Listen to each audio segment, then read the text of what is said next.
Magandang araw mga kababayan. Welcome back to our channel, kung saan tinatalakay natin ang pinakabago at pinakaimportanteng balita tungkol sa modernisasyon ng ating sandatahang lakas.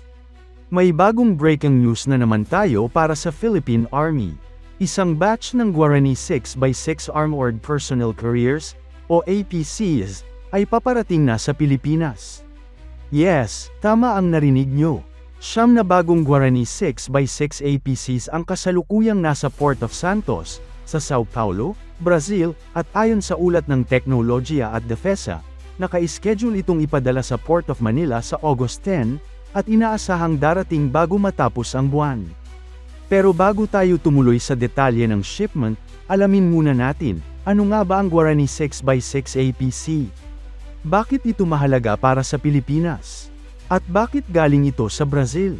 Pero bago tayo magsimula, tandaan natin na ang matatag na Pilipinas ay hindi lang nabubuo sa lakas militar, kundi sa maayos na pamahalaan, paglaban sa korupsyon, pagtanggi sa political fanaticism, at pagsugpo sa fake news. Mahalaga yan para sa tunay na seguridad at katatagan ng bansa.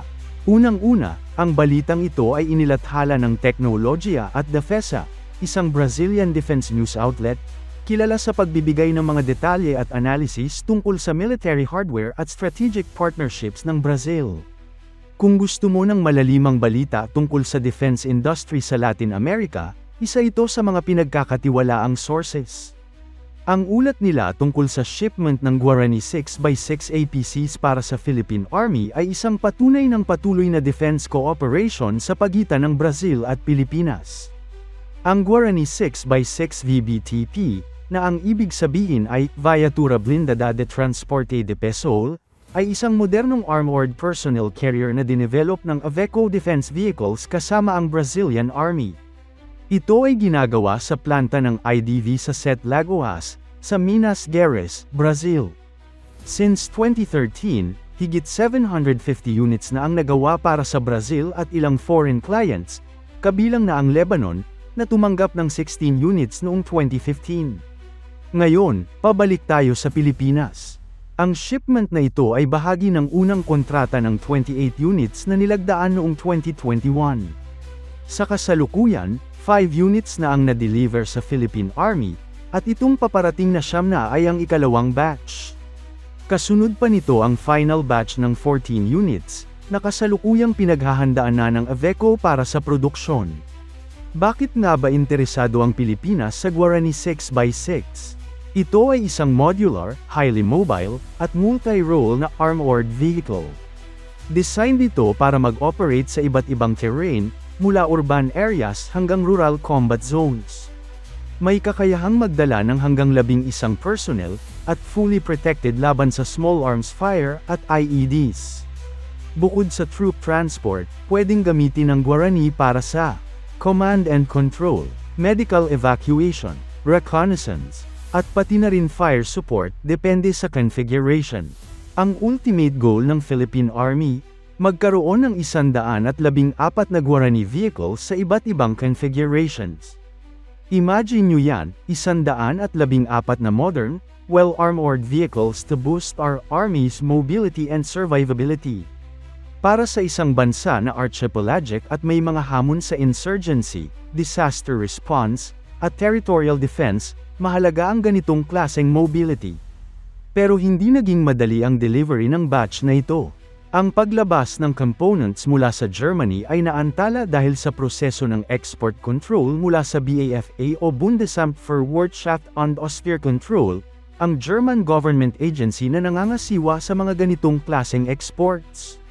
Dahil may German-made parts ang Guarani, kailangan din ng clearance mula sa BAFA bago ito makumpleto at may padala. Kaya na-delay ang delivery, pero good news, naayos na ito at tuloy na ang shipment. Quick recap, 2021, kontrata para sa 28 Guarani APCs signed. 2023 hanggang 2024, first 5 units delivered. August 2025, second batch of 9 units shipping from Brazil. Later in 2025, final batch of 14 to be produced. Ang tanong ngayon, ano ang magiging epekto nito sa ground forces ng Pilipinas? Ang pagkakaroon ng Guarani APCs ay malaking boost sa ating mechanized infantry. Una, ang protection. Sa harap ng mga banta tulad ng IEDs o ambushes, mas mataas ang survivability ng ating mga sundalo.